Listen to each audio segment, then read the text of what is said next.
And as we just saw from a damaging tornado in my home state of Michigan, these natural disasters have only continued to worsen due to climate change. There is no question this is a long-term threat that continues to cause deaths and injuries, destroy property and small businesses, and harm livelihoods. According to the National Oceanic and Atmospheric Administration, weather and climate-related disasters cost the United States more than $300 billion over the past 3 years alone. To ensure FEMA can effectively respond to these increasingly frequent and destructive events, we must address the alarming shortage of FEMA personnel who are instrumental to response and recovery efforts. That's why Ranking Member Portman and I have authored bipartisan legislation to help FEMA recruit and retain reservists who ensure that FEMA can deploy additional emergency personnel quickly. This bill, which has already passed the Senate, will protect dedicated disaster response workers from losing their full-time employment when they are called up to assist communities that are facing dire emergencies.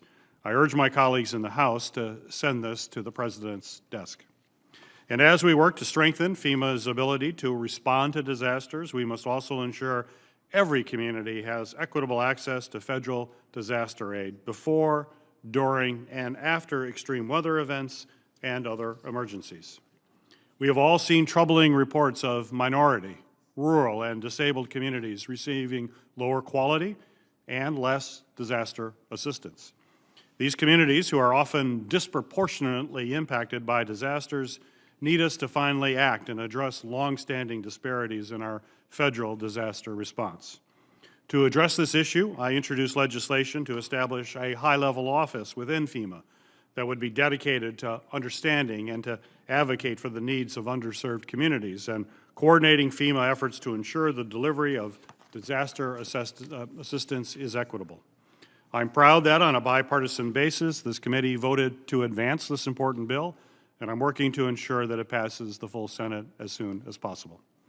In addition to passing common sense reforms, our nation's response to worsening floods, hurricanes, storms, and coastal erosion will not be complete without investing in infrastructure that will withstand extreme weather events and natural hazards for generations to come.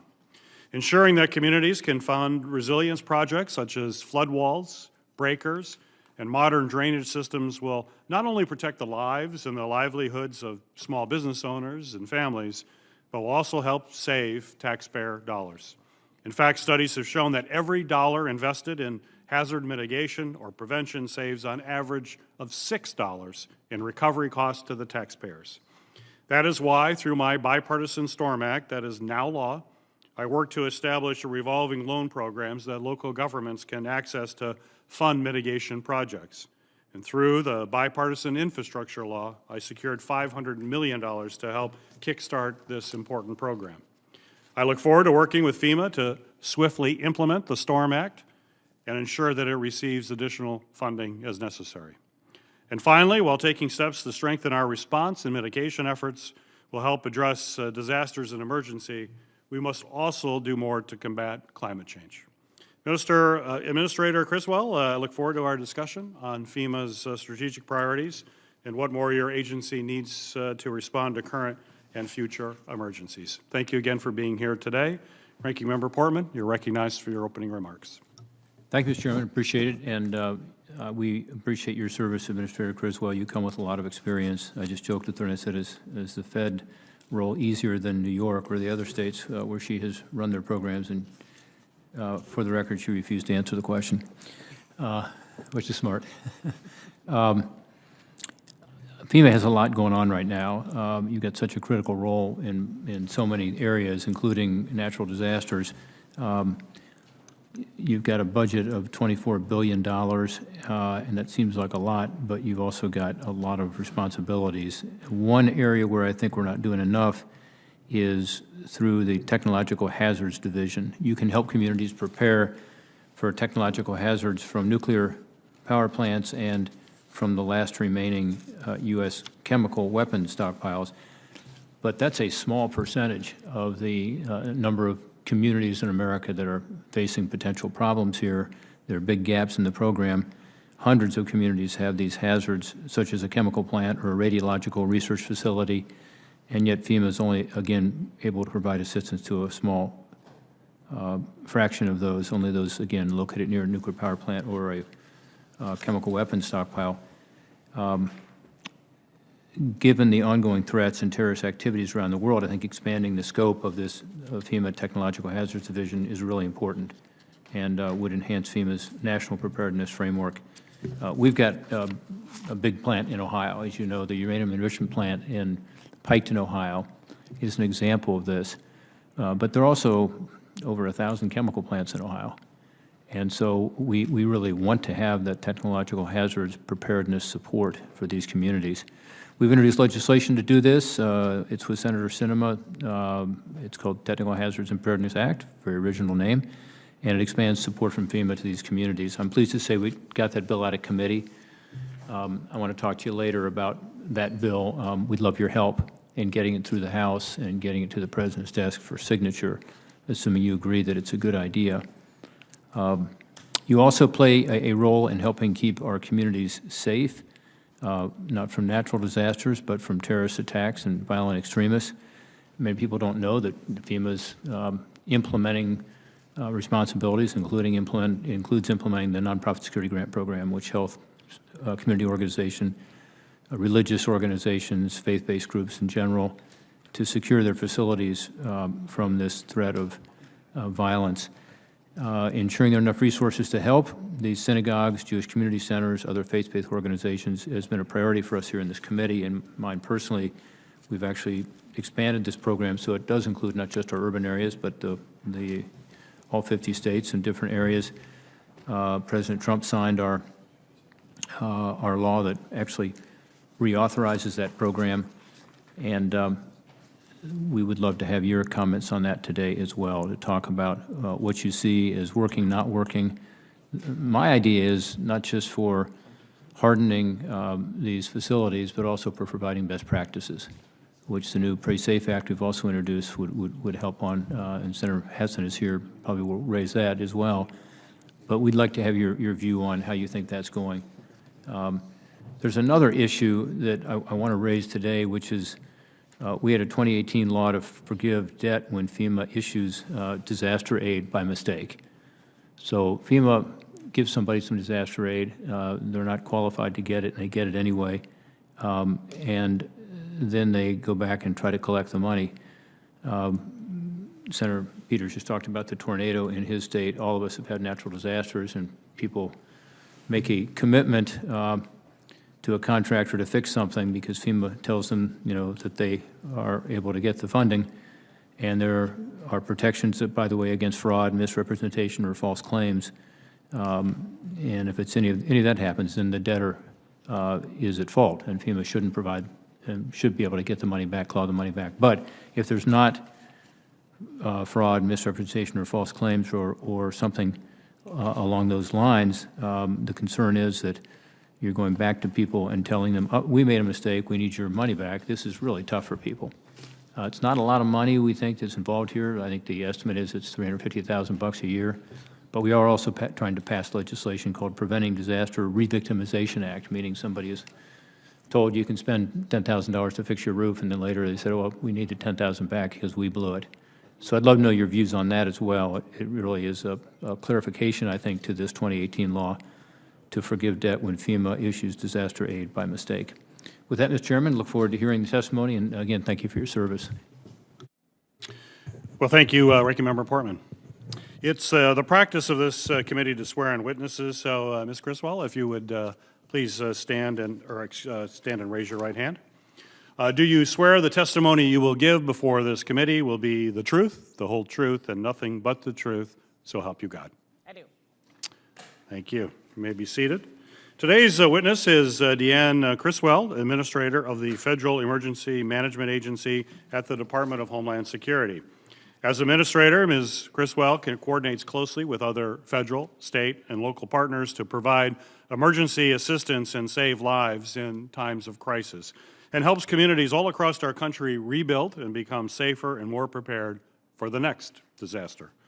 Ms. Criswell has over 25 years of emergency management and disaster response experience at the federal, state, and local levels.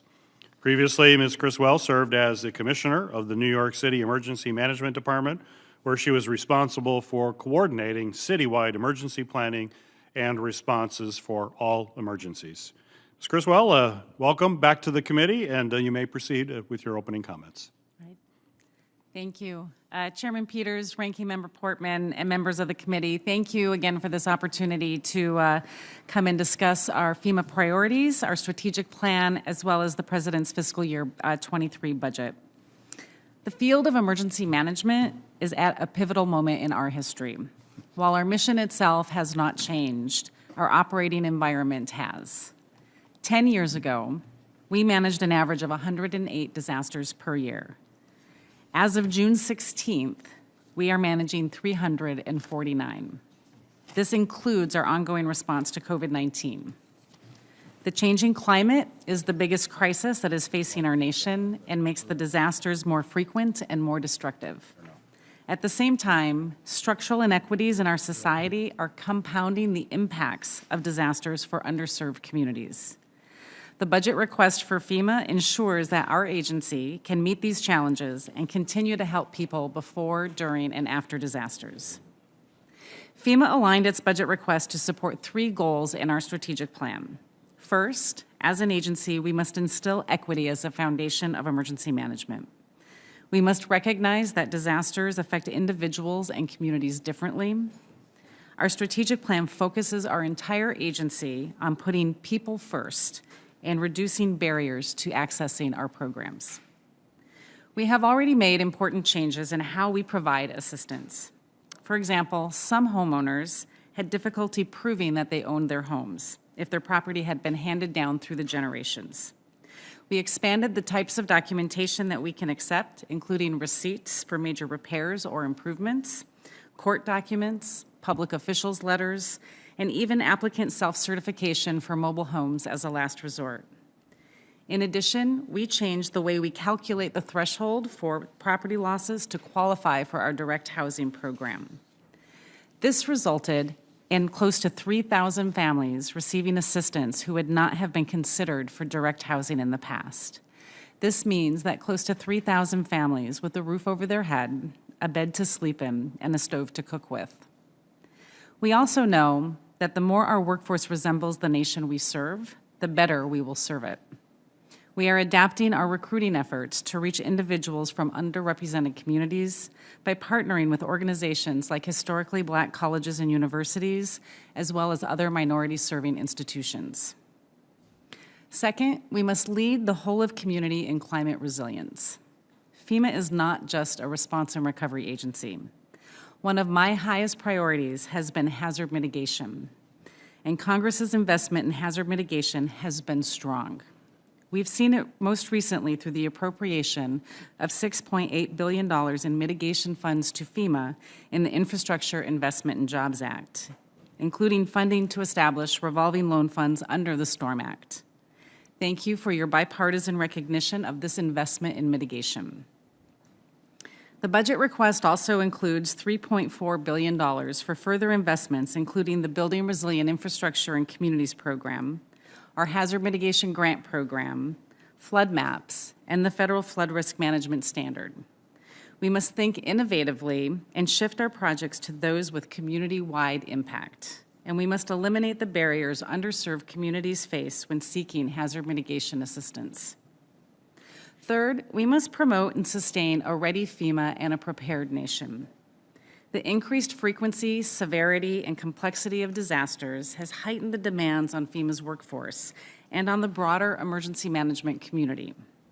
FEMA's request includes $19.7 billion for the Disaster Relief Fund to address current and future disasters.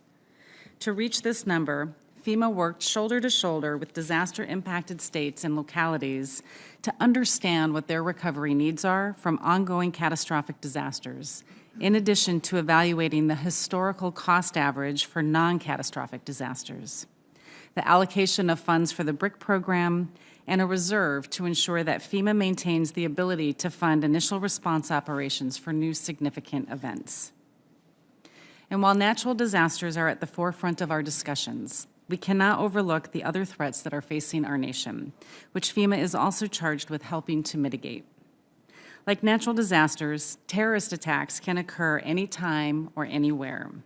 We saw this earlier this year during a hostage standoff at the Congregation Beth Israel Synagogue in Colleyville, Texas. I visited the synagogue and spoke to the rabbi following this incident. He relayed to me the importance of the nonprofit security grant program and how it helped to save lives. We are requesting an additional a total of $360 million for this program. I would also like to note that tomorrow, the Senate is going to hear testimony about FEMA's proposal for a reauthorization of our National Flood Insurance Program. This proposal has the full backing of the President and the Department of Homeland Security, and I would be grateful for your consideration of it. The proposal would go a long way to ensuring that the National Flood Insurance Program is affordable for homeowners and is put on sounder financial footing so that it remains available for years to come. The unrelenting pace of a year-round cycle of disasters and crises place great demands on the FEMA team. We must look out for the physical, the emotional, and the mental health of our workforce. Their adaptability, dedication, and willingness to do the hard work is extraordinary. And I believe that the President's budget request will enable them to continue their incredible work. In closing, I would like to say how much I appreciate this committee's support of the FEMA workforce. The committee came together to pass the CREW Act, legislation that will extend USERRA protections to the FEMA reservists. The full Senate then came together to approve the bill.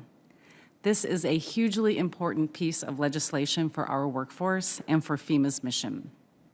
Thank you again for this opportunity to testify, and I look forward to your questions. Well, thank you, Administrator Criswell.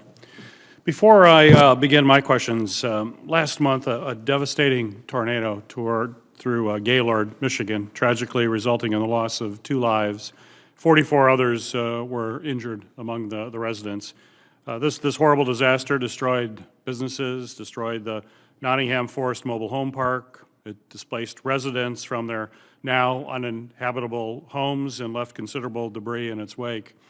The survivors, especially many of the senior citizens and low-income individuals that reside in the area, are still trying to rebuild their lives. Governor Whitmer sent a request for a major disaster declaration on June 8th.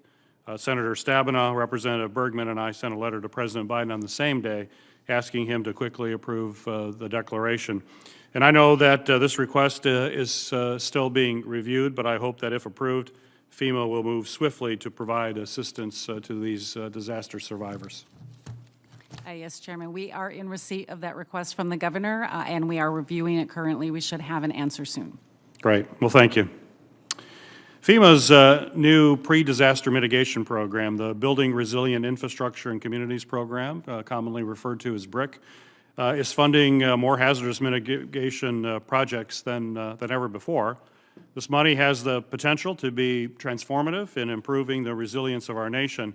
However, I'm deeply concerned about the problems that have plagued BRIC over the past year and a half, including IT mishaps with the agency's grants management system, FEMA Go, application complexity, and long delays obligating funds to projects, including planning grants. For example, Ann Arbor, Michigan was supposed to be awarded a BRIC grant to help the city update its hazard mitigation plan, and it took FEMA a year and a half to approve this simple planning project, and the city can no longer accept the grant because they couldn't wait any longer to update their plan that had already started. So my question for you administrators, how do you plan to address problems surrounding BRIC? Because certainly we need to reduce the program's complexity, and we need to get money awarded in a timely fashion for these communities. Tell me what your plan is, please. Yes, Chairman, first I would just like to thank Congress for their commitment to the BRIC program. It is an incredible tool for us to increase the resiliency for our communities across the nation. We have just finished our first year. We're getting ready to announce the second round of awards for the BRIC program, and so it is certainly a work in progress. But my team has been dedicated and committed to taking the lessons that we learned from this first round of applications and obligations that we have made and making sure that we are making corrections along the way. I do not have the specifics on the Ann Arbor specifics that you talked about, but the hazard mitigation plan, what I would say, is such an incredible part of a community's ability to understand what their risks are and plan for how they're going to become a more resilient community. And so I will commit to you that I will make sure that those types of grants specifically, where we're trying to make sure that they can better understand their risks and prepare for the future, that we are moving those along more quickly. Great. Last year, the STORM Act, a bill that I authored, was signed into law and received initial funding in the bipartisan infrastructure law. The law grants FEMA the authority to work with states and tribal governments to establish a revolving loan fund that local governments can access to carry out mitigation projects that reduce natural disaster risk, including flooding, shoreline erosion, and high water levels. These are issues that unfortunately continue to plague my home state in Michigan, as well as states all across the country. My question for you is, it's been 7 months since the program was provided funding through the infrastructure law. When do you anticipate launching this program? I am so excited about the STORM Act, and again, thank you very much for your leadership. It is going to be another amazing tool to help our communities become more resilient.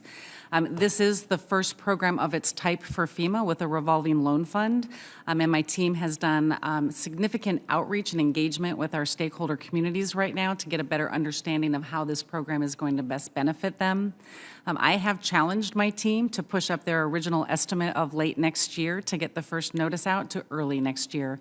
And so we're focused right now on getting that first notice of funding opportunity out in early 2023. Well, that'd be great. I appreciate you moving that timeline up. Could I receive a commitment from you that your staff will update my staff on a monthly basis so we can follow its progress? Absolutely. Well, I appreciate that. And also, I'd like to have your guarantee that you'll notify us if you think additional appropriations will be needed. Clearly, the demands are great out there. Yeah, I expect that this, like many of our other programs, will be oversubscribed, and so would be happy to work with Congress if we find that there's a greater need. Thank you. After a disaster, there are multiple types of federal assistance that may be available to disaster survivors, and this includes FEMA's Individual Assistance Program, the Small Business Administration's Disaster Loan Program, and the Department of Housing and Urban Development's Community Development Block Grant Disaster Recovery Program.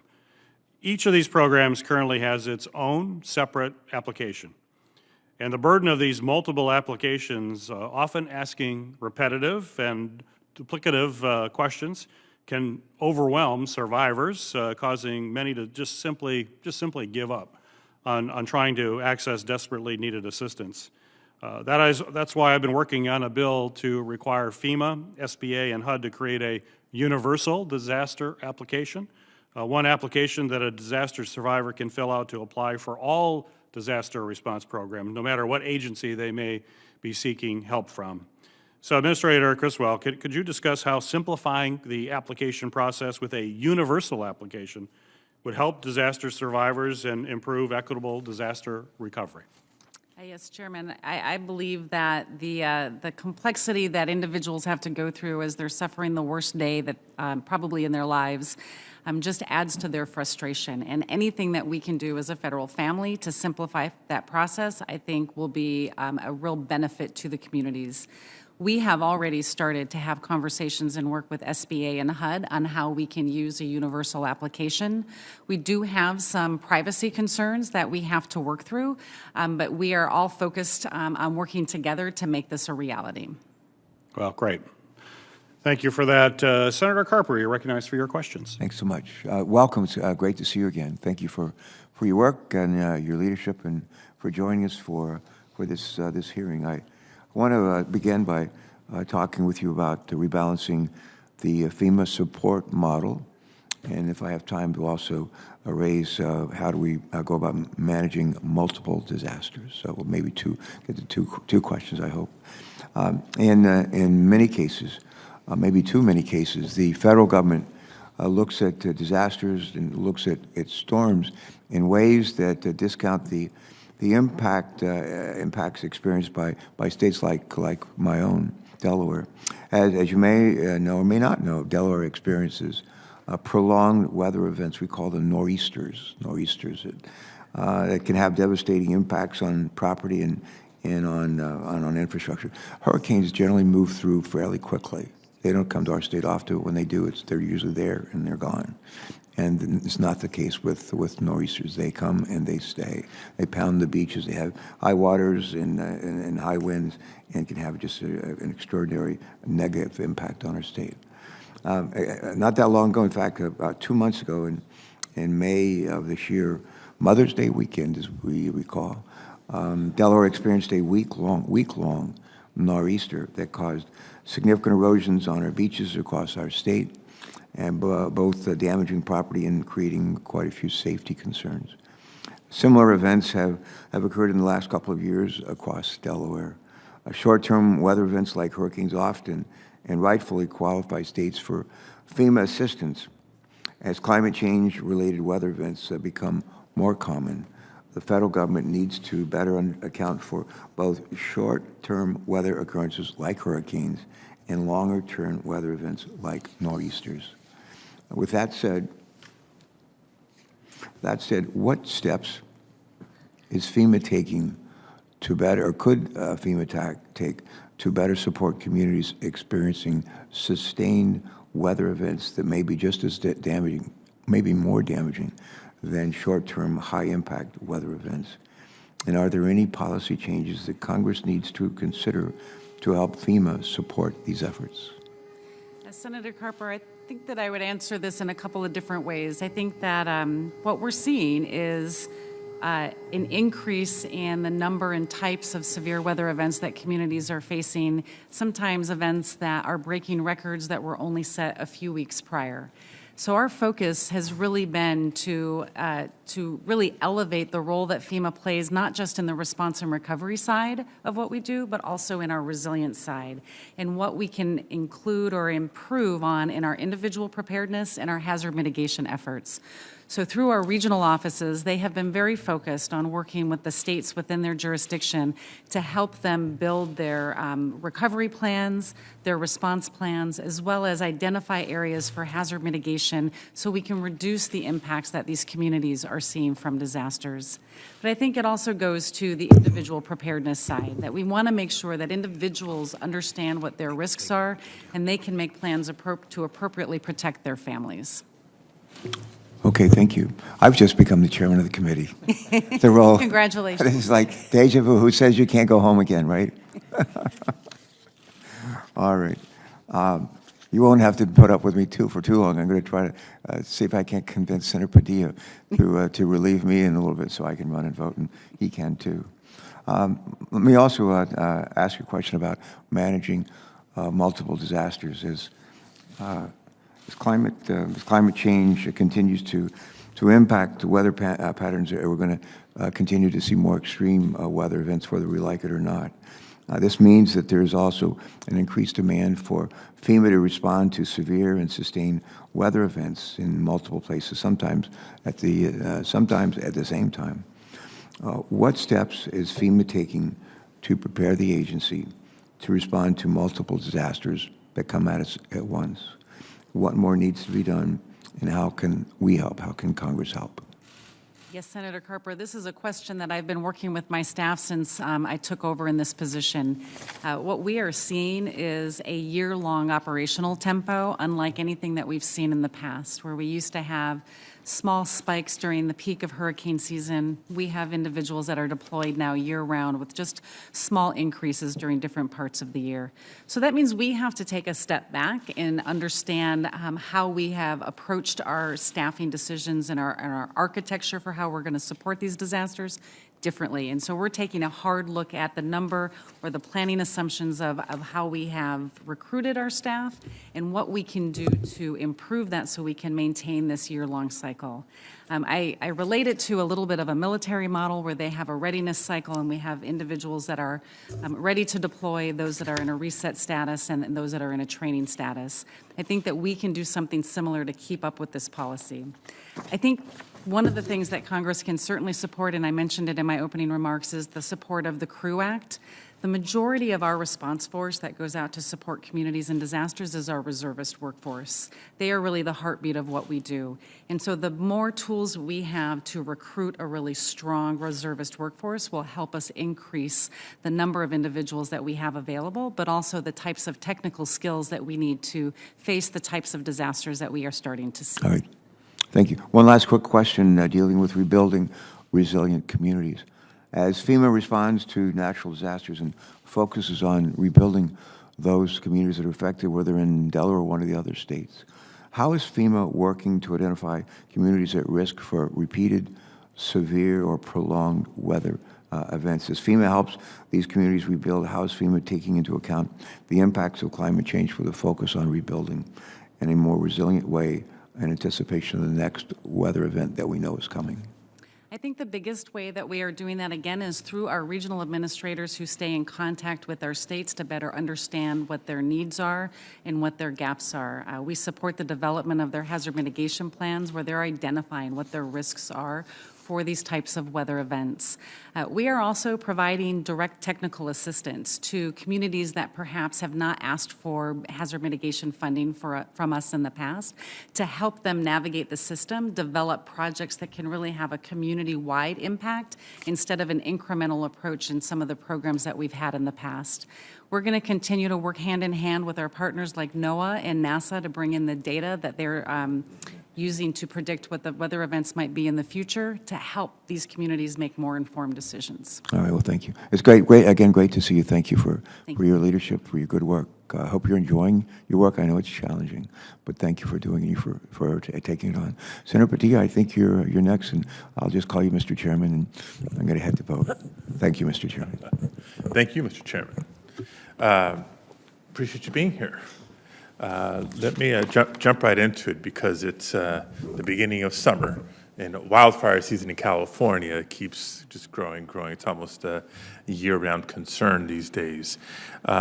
Just last year, in 2021, California experienced more than 8,000 fire incidents with more than 2.5 million acres burned and more than 3,500 structures either damaged or completely destroyed. The largest fire, the Dixie Fire, burned almost 1 million acres and is the largest single fire now in California history.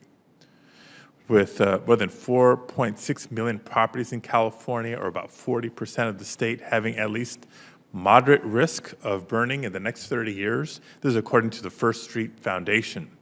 California is experiencing more frequent and more severe fire seasons year after year. The situation is dire, and it demands expanded and sustained federal support.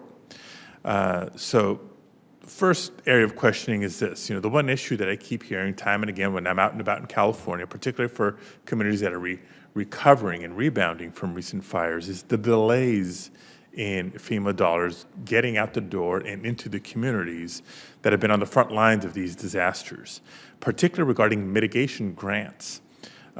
These delays, I think, are unacceptable. You probably agree. I hope you would agree.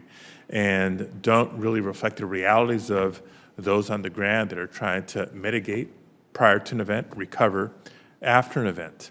So my question is this: what steps would you suggest that we take for FEMA to reach a decision on grant applications on a more timely basis and keep the money moving? And if there's anything that this committee can do to assist in that regard, welcome your ideas. Yes, Senator Padilla, we have a couple of different programs that can support the mitigation efforts, especially to mitigate against this increased wildfire threat that we're seeing. We did just talk about the BRIC program, and that's pre-disaster mitigation program, and that notice of funding opportunity does come out every year. And we also have post-disaster hazard mitigation grant funding that comes out after a presidentially declared disaster.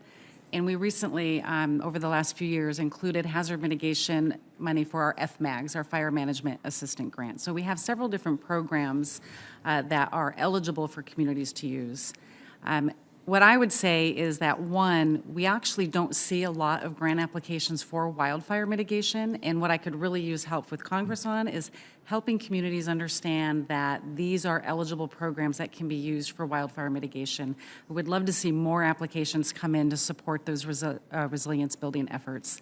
But I will continue to work with my team on getting funding out the door. Again, our BRIC program, we've just getting ready to announce our second year of awards. It's a new program for us and more money than we've ever been able to give before.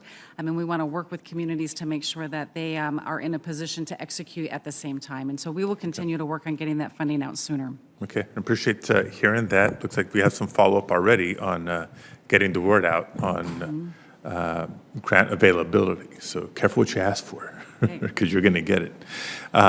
Let me also turn to a different incident from last year, the Caldor fire, which burned more than 220,000 acres and destroyed over 1,000 structures, including the entire town of Grizzly Flats, California. Now, in Grizzly Flats alone, 594 homes and essential community resources such as the only elementary school, the grocery store, the fire station, the medical clinic, the post office, all destroyed. Now, President Biden came out to California to personally tour the devastation, and the newspapers didn't skip a beat. They quoted his address to the community, including, quote, "There's so much we can do. I really mean it from the bottom of my heart." So that left a lot of people feeling good about his personal commitment to assist. Yet despite that commitment, the administration turned around and repeatedly, not just once, but repeatedly denied California's request for individual assistance for the devastated residents of Grizzly Flats. My specific question is in regards to the process. Now, I understand that FEMA's role is to provide a recommendation to the president regarding granting individual assistance. Is the president under any legal obligation or restriction to only heed that recommendation, or is the president allowed to differ from that recommendation if he concludes differently? FEMA does provide a recommendation to the president for what we think should be the decision on any of these different disaster requests that come in. The president would have the ability to make a decision if he doesn't feel that it would be appropriate, but we provide our justification and our rationale to the president on why we would recommend he not approve that declaration. Right. But it is not a binding recommendation? I don't believe so. Okay. In my limited time left, I just want to turn to another California-specific concern, and that's this concept of state capacity. You've heard of the recent rule change. When it comes to assistance determinations, I know Congress directed FEMA to evaluate the factors with which to recommend individual assistance in the Sandy Recovery Improvement Act of 2013. Now, Congress did not specify what factors should be included in that review or determination. The new rule, finalized in 2019, established a new factor called the state fiscal capacity and resource availability to be considered when evaluating the need for individual assistance. Now, according to my colleagues in state government in California, this new state capacity criteria has resulted in significant disparities and inequities in granting individual assistance, and has left survivors, including those in Grizzly Flats, but there's many others, without the support that we believe they need. In the interest of time, I'll just ask this. Will you commit to working with the committee and my office to ensure FEMA's process for recommendations is in fact more equitable and fair for all survivors, regardless of what state they live in? Senator Padilla, I absolutely commit to working with you. After I came into this position, I have worked with my team that came in with me to look at the factors that we use for individual assistance. They are reviewing them now and making sure that we're using all of the authorities and the ability to use the Disaster Reform and Recovery Act as it was intended to be used. And so I'd be happy to continue to work with the committee and provide updates on our progress. Okay, thank you. Look forward to our follow-up. And now recognize Senator Romney for his questions. Thank you, Mr. Chairman. And, And thank you. well, and I'm going to pass the virtual baton over to Senator Ossoff. You got to go vote, yeah. Administrator Criswell, thank you. It's good to see you and appreciate your work. I agree with Senator Padilla, and that is that wildfire season is now no longer a season. It is year-long. There was an article recently that actually NPR ran it, that said, as Western nations Western states see worsening wildfires, FEMA is denying most people who ask for help, and they said no more than 7 in 10 who ask for help receive that help. I don't know whether you know whether that figure is accurate or not, but I'm wondering how can you make sure that we do determine who is eligible and who is not eligible for aid from these fires? And is the standard different for wildfires than it is for floods or hurricanes or other types of natural disasters? Yes, Senator Romney, I'm not familiar with the specific article that you're referencing, but I'll certainly go look at that. There's a number of factors that go into our consideration. Some of them have to do with whether they're primary homes or secondary homes, whether there's insurance in the area, but also the capacity of the state to support communities with their recovery. But we also, right now, as I stated with Senator Padilla, we're taking a look at those IA factors to make sure that we're also understanding the impact to the community and not just numbers. We can't make our decisions based on numbers alone. We have to understand that there's people behind those numbers, and we want to be able to have assistance available to those who are eligible and need our assistance, and that is why I've directed the team to take a look at that. The factors are not different regardless of the type of disaster. We don't look at them differently. It's all about the impact to that community, secondary homes, insurance, and so forth that have an input into that. Thank you. One item you're probably not aware of, but we're known around here for passing a lot of legislation and then hoping it all gets acted upon. But last year we passed a wildland Fire Commission Act, and it designated a number of agencies, including yours, the Department of Interior, Department of Agriculture, to form federal policy recommendations to deal with the increasing number of wildfires. And I note that your agency has paid attention to this. It said that we'll gather these individuals from the federal government to review the policy, but I would note that this commission specifically indicated that it was to include outside voices as well, not just governmental voices. I think it's really important for us to recognize that that the frequency and the severity of wildfires is becoming dramatically more severe and significant, and that we need to develop new strategies to deal with them. And I don't know whether it means more fixed-wing aircraft, more helicopters, more on-the-ground personnel, more monitoring systems. I don't know what the answer is, but I do know that we're being devastated in many of our communities by virtue of these fires, and would strongly encourage FEMA and these other federal agencies to meet as soon as possible and to bring in individuals from outside government who may have expertise to come up with the broadest array of strategies to deal with these efforts. Can you make sure that occurs, and to get back to me in my office to let us know whether we're actually making progress on that front, and when, for instance, the first of these commission meetings would occur? Yeah, absolutely, Senator Romney. I am familiar with this, and I am really excited about this. The team has been working. We received over 540 applications to be on this commission, and the majority of the people that will be on it are going to be from non-federal government actors. We have finalized that list. It's going through the final approval process, and we expect the first meeting to happen sometime in August, but I'll be happy to have my team update your office. Great. Thank you so much. Senator Ossoff, recognized for your questions, and thank you for taking the chair. Thank you, Mr. Chairman. Administrator Criswell, good to see you. Want to follow up on a planning and coordination session that I convened last week in Savannah, Georgia. Your deputy, Eric Hooks, was there. I appreciated his presence. Appreciate the federal support for disaster preparedness and strengthening Georgia's coastal defenses now that we've entered hurricane season.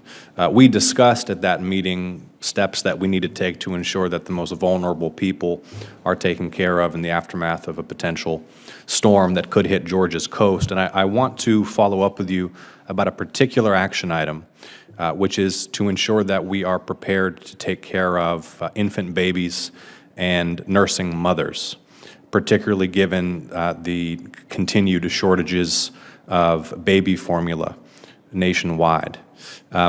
Like for you to please brief the committee on what steps you're taking to ensure you have the supplies necessary to support infant babies and their parents in the aftermath of a disaster, given these current conditions, and then get a commitment from you to work with my office, communicate with my office about what specific plans may need to be made to ensure that mothers and babies in coastal Georgia are taken care of in the event a storm hits that area in coming months. Yeah, absolutely. I think there's two pieces to that question, Senator Ossoff. I think one is on the breast pumps and whether or not they're an eligible expense after disaster that they can get reimbursed for, and they certainly are. It's not something that we've obviously made clear enough, and we're making changes to that. And so when our policy gets reissued next spring, we're going to make sure that that's in there. But we have also updated our website. So our website now, when an individual goes in to apply for assistance, it clearly states as that is an example of one of the types of eligible expenses that they can get reimbursed for through our critical needs assistance. So we'll make sure that that's clear, and we're also going to work on promoting that when we go into an area so individuals understand that. I think on the infant formula side of things, we do carry enough infant formula to meet the needs within a shelter population. That's been our planning model going for history. We don't keep a lot on hand. We keep enough infant formula on hand to serve just about just under 4,000 infants for a period of 7 days. That's our target, and that's from experience with the number of infants that come into our shelters. We see a small number of infants that end up in our shelter population, but we keep enough on hand to support that. Okay, appreciate that. And I have joined Senator Duckworth on her Demand Act legislation to ensure that breast pumps are available through FEMA to breastfeeding mothers in the aftermath of a major disaster. And my office will follow up with yours for some more detail to address both that potential need as well as potential infant formula needs in the aftermath of a storm that could hit coastal Georgia in coming months. I want to follow up with you on a bipartisan inquiry that I placed with Senator Scott of South Carolina last year regarding prior FEMA policies that discriminated against black homeowners and property owners, especially in the American South, owners of heirs property who may have lacked clear title to property that they inherited, and was pleased by FEMA's response to our bipartisan effort to undertake certain policy changes to ensure that black property owners are not discriminated against in the aftermath of a disaster. How are you working to implement those policies and to ensure that there are not discriminatory effects from other such policies that FEMA implements in the aftermath of a disaster? Yes, Senator, this was a topic that was really important to me. And my listening tour that I did in my first few months in this position, I had heard the same thing from many of our states and our stakeholders in the communities.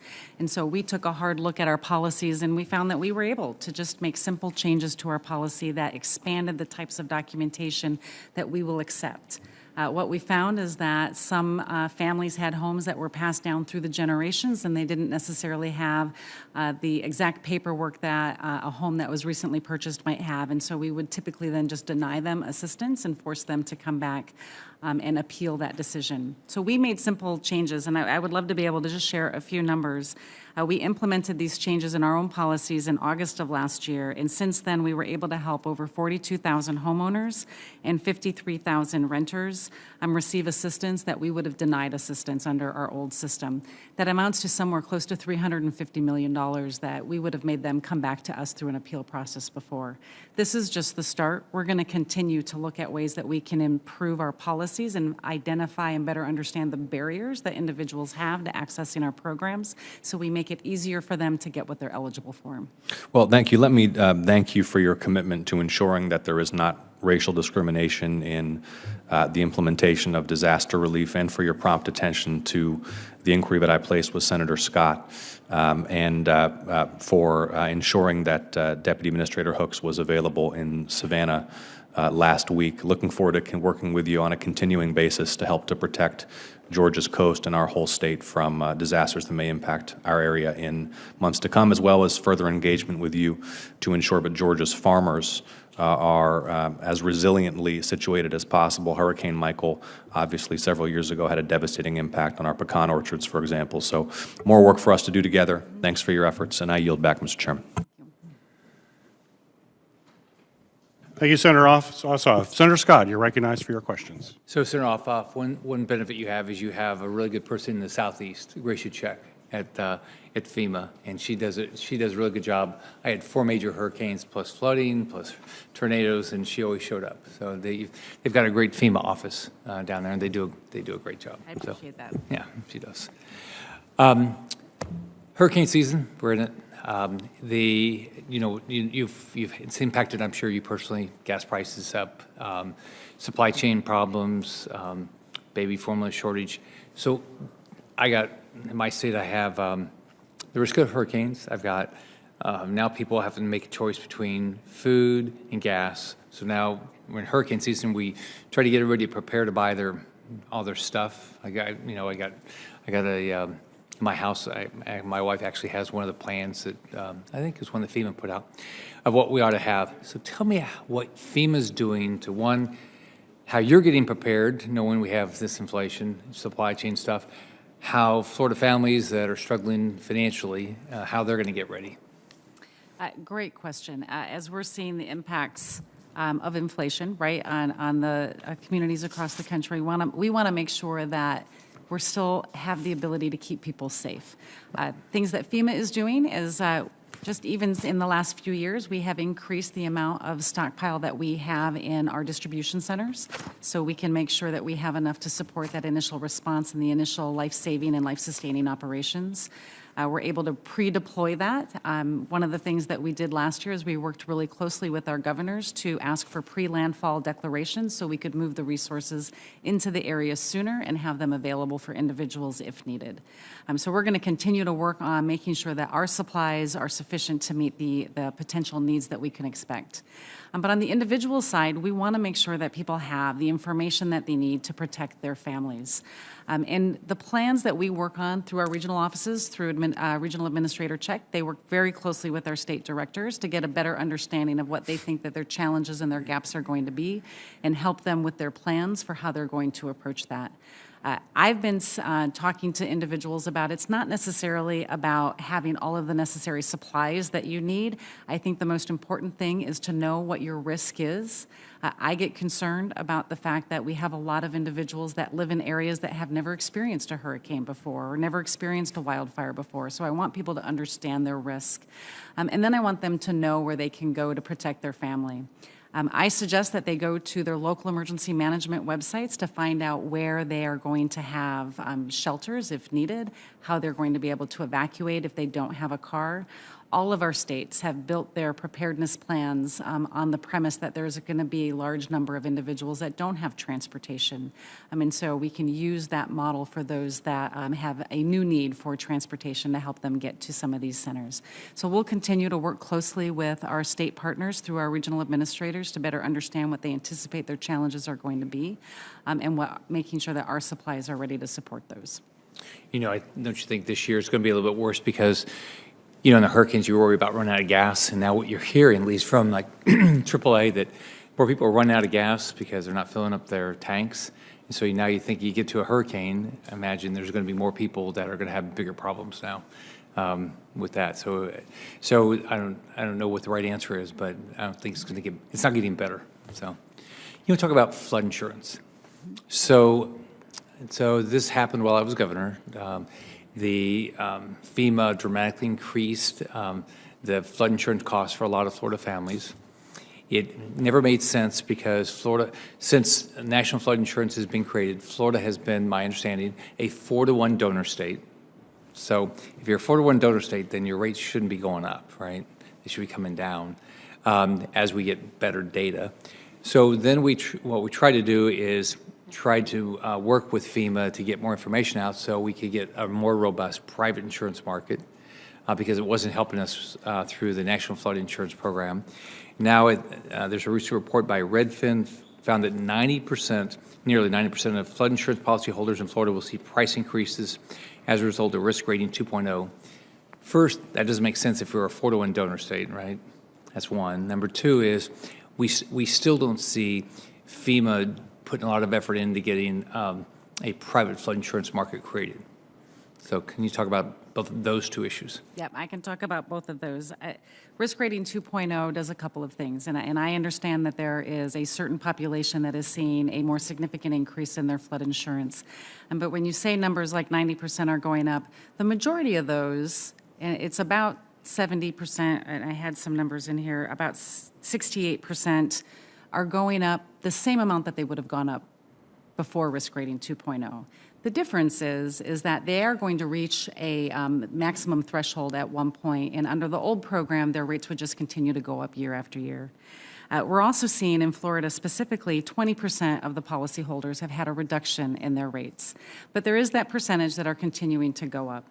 One of the things that we are working with Congress on is the reauthorization of our National Flood Insurance Program that would put in place an Affordability Act that would help support those individuals that can't afford flood insurance but still need to have coverage. And I think the biggest part about Risk Rating 2.0 is what it does is it helps families understand their true risk so then they can take the right measures to protect their families from the threats that they're going to face.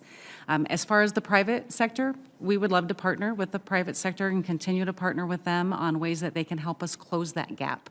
Our goal is to close the gap in the flood insurance policies that are out there so those that need it have it. And happy to continue to partner with you and your team on how we can make that happen. So do you feel comfortable that that you're helpful? Because when I was governor, the issue that we had then was that FEMA wouldn't share the data. And so if you're a private insurance company, you can't write it if you don't have the data.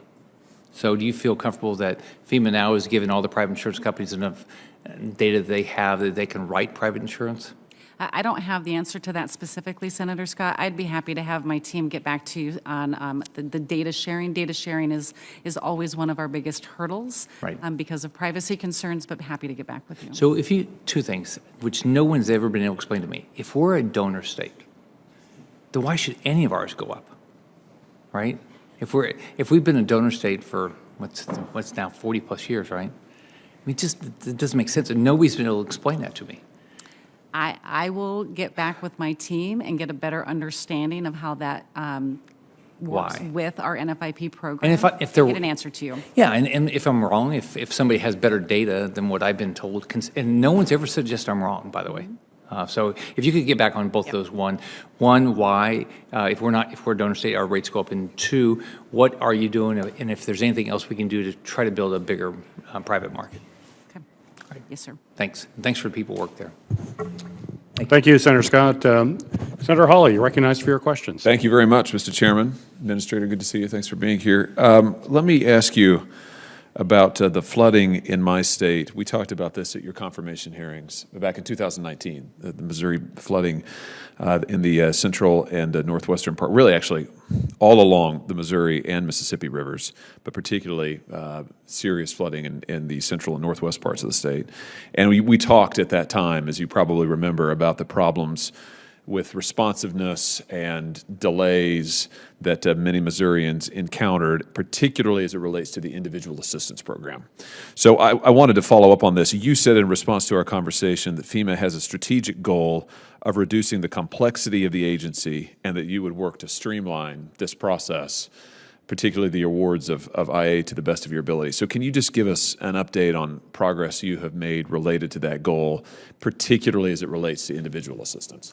Yes, sir. Specifically, we have done a couple of things. One, we have taken a look at our policy, and we have adjusted our policy to make sure that We are understanding the barriers that individuals have to accessing our programs, like being able to prove home ownership or occupancy for renters when they don't have the exact paperwork that FEMA has required in the past.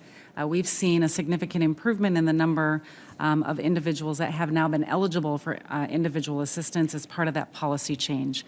But I think more specifically to your point, and one of the things that we are doing is I have directed the team to make sure that we are taking our services to people instead of forcing them to figure out how to navigate our system. And so one of the other things that we put in place last year was that anybody who still doesn't meet the requirements within our computer system, we are actually doing a 100% call back to talk to them and ask them and go through their case with them so we can better understand or explain to them the type of information so we can get those approved. We've seen a tremendous amount of, again, more individuals approved through this process. There are still some that don't meet our requirements, but we've continued to see improvements. And instead of forcing them to try to navigate our system and appeal, we're coming to them. That's great. That's encouraging. Can you give me an update on other steps you've taken with regard to communication and responsiveness, which is what you're getting at there, I think, in the second part of your answer? What else are you doing in terms of proactive communication to folks? Alerting them as to what FEMA's doing, alerting them to what assistance they may be eligible for, alerting them to the process and how they can apply, when they can expect answers, and so on. Give me a sense of what you're doing there. Yeah, I think there's a few things that we have added into the way that we're trying to do outreach into communities. First, we've always had our disaster survivor assistance teams, and what we are doing now, though, is we are using data to look at where the damage has been and where we have low levels of registrations, and these are teams that can go out into the community and register them right from their iPad. And so we're targeting where they're going. The second thing that we're doing is through our external affairs and our public affairs division is just doing more outreach to local media and trying to make sure we understand the demographics of a community and using the media that they're used to listening to. And so we're doing a much broader outreach on different types of media platforms to try to get to people on how they get information.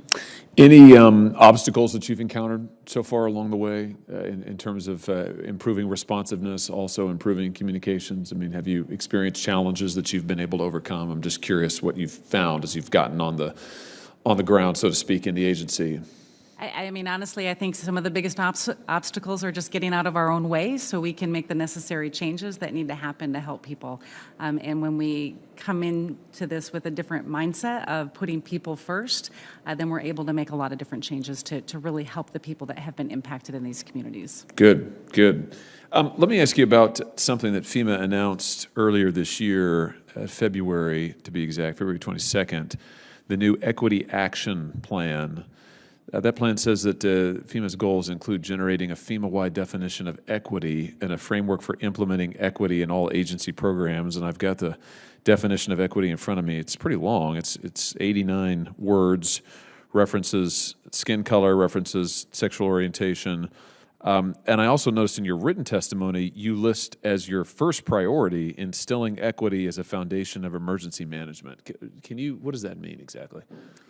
So what that means to me, Senator Hawley, is the fact that we have a lot of individuals that have barriers to accessing our programs. And so my focus, just like I talked about with the Individual Assistance Program, is better understanding those barriers and targeting our assistance to help communities that have had difficulty navigating our programs, whether that is our Individual Assistance Program or our grant programs. We want to be able to help those communities understand better the services that we can provide so we can help them achieve the resilience that they need to for the different threats that we're facing in the future. So I'm trying to understand, I guess, the aims of the program and the scope of it, because it sounds like it's important if it's your first priority. Is the aim to better deliver FEMA's services and to improve responsiveness to folks who have been affected by a disaster, or is the aim to internally change the makeup of FEMA? Because you also write that FEMA's Office of Equal Rights is now collecting data on various internal categories to actively build, I'm quoting now, actively build a robust civil rights program by recruiting and hiring experienced civil rights subject matter experts in the OER, the Office of Equal Rights. So I'm trying to figure out what what the priority is here. It's actually both, right? So equity is my number one priority in the strategic plan, and each of the objectives within my priorities, one focuses externally on how we deliver our services to communities, one focuses internally on how our workforce is going to support that, and another one talks about how we partner with other stakeholders in order to deliver our programs. And so in this case, for me, on the delivering services to our programs, my goal is to not have a one-size-fits-all approach, right? To better understand that every individual experiences a disaster differently, every community experiences a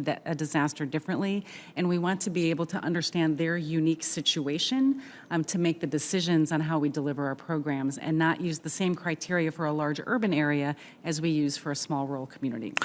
Does your Office of Equal Rights, is this different from a diversity, inclusion, equity office? Is there something different about it? I don't have a separate diversity, equity, and inclusion office. My Office of Equal Rights That's what it does. deals with the civil rights complaints or civil rights issues as required by law. We have an equity enterprise steering group that's made up of leadership from across my agency to talk more broadly about the culture of FEMA and the diversity of FEMA and how we can improve that.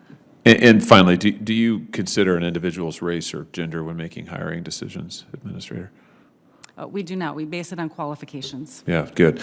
Well, thank you for what you're doing in terms of improving responsiveness.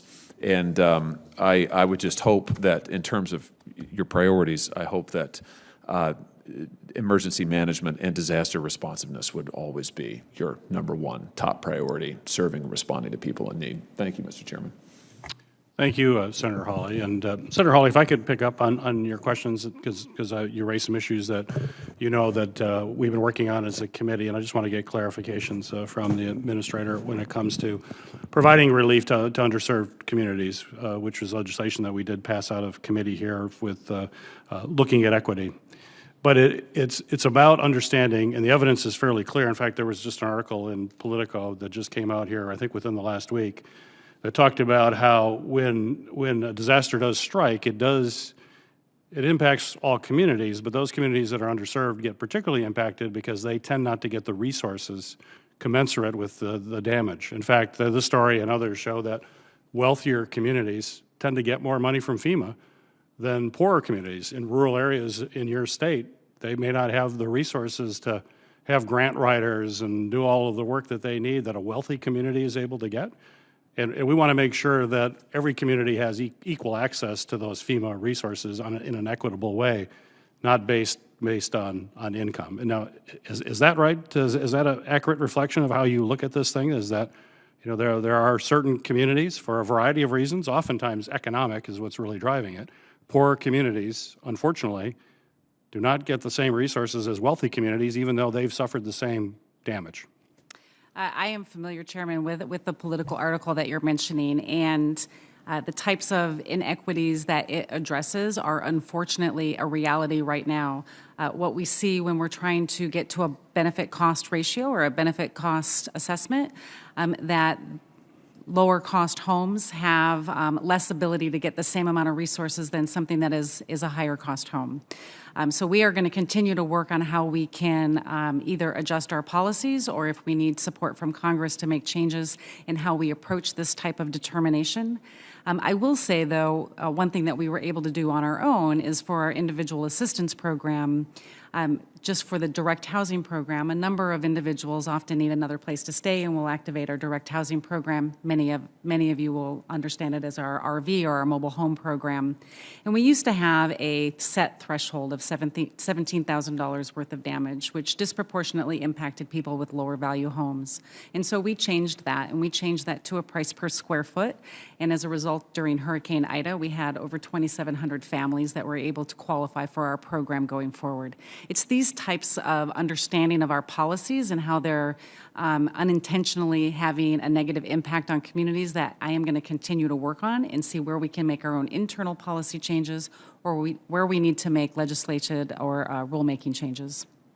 Yes, Senator Hawley. Can I just briefly, Mr. Yes, Chairman, no, just please. to your good point, and I don't disagree with anything you said, and if that's what the equity effort amounts to in terms of reaching communities all across the board, particularly those that are historically underserved, which includes in both of our states, rural communities often, I'm fine with it.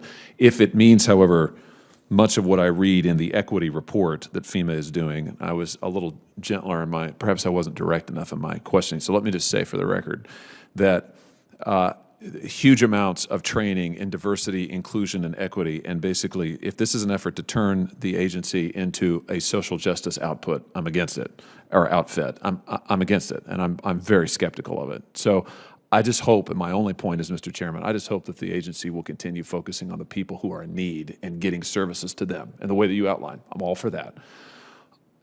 Count me in for that, but count me out if it's going to be about this internal social justice politics where we're promoting a social agenda and we're using FEMA to do that. That's my concern, and that's all I have to say on it. Thanks, Mr. Chairman, for that opportunity. Well, I appreciate that, and I look forward to working with you on that, Senator Hawley, because I think that is the objective that we're trying to achieve, is that we do know that these patterns exist. In fact, I believe there was a report out of Texas that also a director for emergency management of Texas that brought up a point that it tends to be poor communities don't get the same relative to the damage that they've had relative to wealthier communities. And I know you don't support that. You believe everyone should, there's an element of fairness involved, that folks who are of lower income, it's a whole lot harder to recover from a natural disaster to begin with, too. They're absolutely devastated and don't have other insurance resources and others. So hopefully we can come to an agreement as to how we make sure that what we know is a persistent problem, we can address it in some way that is looking at the standard in an objective way. I appreciate that. Well, thank you, Ms. Criswell. I appreciate that. And I want to just thank you, Administrator Criswell, for joining us today and for your testimony. As we begin what's expected to be a busier than normal hurricane season and face continued wildfires in the West, Congress certainly must do everything in their power to promote a prepared FEMA and support FEMA's workforce, including by passing my legislation along with Ranking Member Portman's CREW Act to make sure we have folks on the front lines that are able to help those people in need. Minister Criswell, we look forward to our continuing work together to improve the federal government's preparedness, response, and recovery capabilities. The record for this hearing will remain open for 15 days until 5 p.m. on July 7th, 2022 for the submission of statements and questions for the record. This hearing is now adjourned.